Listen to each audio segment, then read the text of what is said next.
ओम नमो भगवते वासुदेवाय.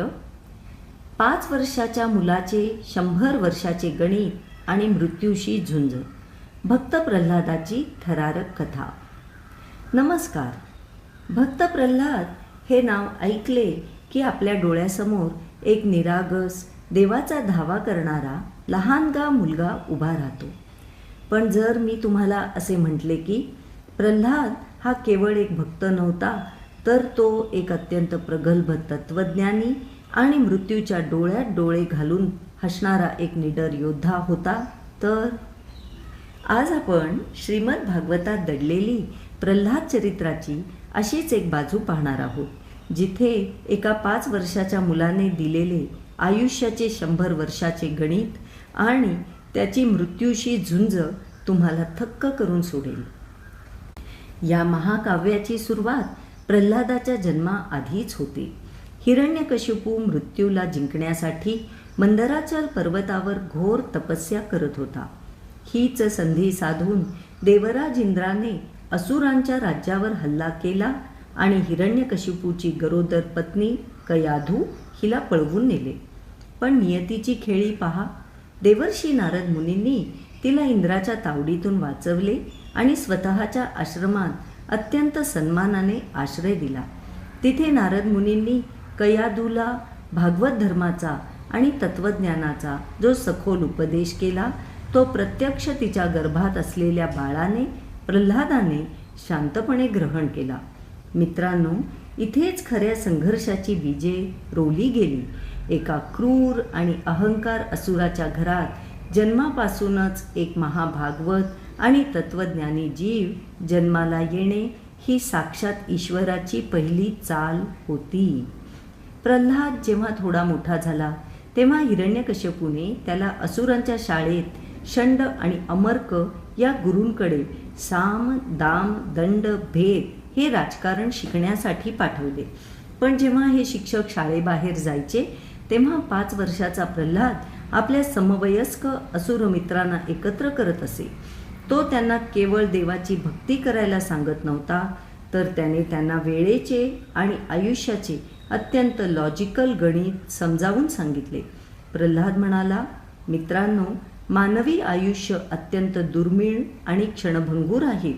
माणसाचे आयुष्य 100 वर्षाचे असते, पण ज्यांनी इंद्रियांवर विजय मिळवला नाही त्यांची अर्धी आयु म्हणजेच 50 वर्षे केवळ रात्रीच्या झोपेत आणि अज्ञानात वाया जातात. उरलेल्या 50 वर्षापैकी बालपणातील खेळण्यात 20 वर्षे आणि म्हातारपणात शरीर अशक्त झाल्यावर 20 वर्षे निघून जातात.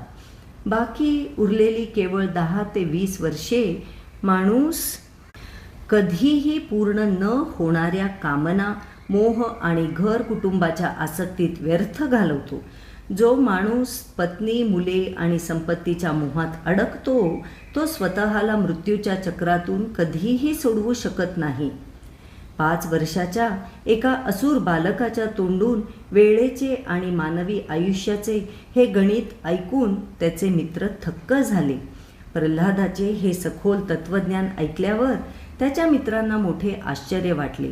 त्यांनी प्रल्हादाला विचारले, मित्रा, आपले शिक्षक तर हे 2 गुरुपुत्रच आहेत आणि तू तर आमच्यासारखाच लहान असून नेहमी राजवाड्यातच राहतोस. मग तुला महात्मा नारद मुनींकडून हे इतके मोठे ज्ञान कसे आणि कधी मिळाले? कृपया आमची शंका दूर करशील का? तेव्हा प्रल्हादाने त्यांना एक रहस्य सांगितले. तो म्हणाला, मित्रांनो, माझे वडील तपस्येला गेले असताना माझ्या आईला नारद मुनींनी आश्रय दिला होता. तिथे आईच्या गर्भात असतानाच नारदाने दिलेला हा निर्मळ उपदेश मी ग्रहण केला आहे. प्रल्हादाने सर्व कथा समजावून सांगितल्यावर त्याचे ते निर्दोष आणि सत्य प्रवचन ऐकून सर्व दैत्य बालकांनी प्रल्हादाची शिकवण तात्काळ मनापासून स्वीकारली. प्रल्हादाच्या या भक्तिपूर्ण उपदेशाचा असुर बालकांवर इतका सखोल प्रभाव पडला की त्यांनी आपले गुरुजी षंड आणि अमर्क यांनी दिलेल्या भेदभाव शिकवणाऱ्या दूषित शिक्षणाकडे अजिबात लक्ष दिले नाही. त्या सर्व असुर विद्यार्थ्यांची बुद्धी आता पूर्णपणे ईश्वरावर स्थिर झाली होती. थोड्या वेळाने जेव्हा षंड आणि अमर्क हे शिक्षक शाळेत परत आले तेव्हा त्यांना तिथे वेगळेच दृश्य दिसले. असुर बालके राजकारण विसरून नारायण नामाचा गजर करत होती. त्यांच्यामध्ये झालेला हा बदल आणि त्यांची भगवंतावरील एकाग्रता जेव्हा गुरुजींनी पाहिली तेव्हा ते प्रचंड घाबरले. आपले प्राण वाचवण्यासाठी त्यांनी त्वरित धाव घेत राजवाडा गाठला आणि हिरण्यकश्यपूला ही सर्व हकीकत सांगितली. आपलाच मुलगा आपल्या सर्वात मोठ्या शत्रूची भक्ती करत आहे आणि असुर बालकांनाही तेच शिकवत आहे हे ऐकून हिरण्यकश्यपू अत्यंत संतापला. त्याच्यातील पिता संपला आणि एक अत्यंत क्रूर असुर जागा झाला. त्याने स्वतःच्याच 5 वर्षाच्या मुलाला निर्दयपणे संपवण्याची आज्ञा दिली. हा छळ अंगावर काटा आणणारा होता. प्रल्हादाला चिरडून मारण्यासाठी अत्यंत मत्त पिसाळलेले हत्ती त्याच्या अंगावर सोडण्यात आले. त्याला भयंकर विषारी सापांकडून डसवण्यात आले. निर्दयीपणे उंच कड्यावरून ढकलले, विष पाजले आणि आगीत जाळण्याचा भयंकर प्रयत्न केला.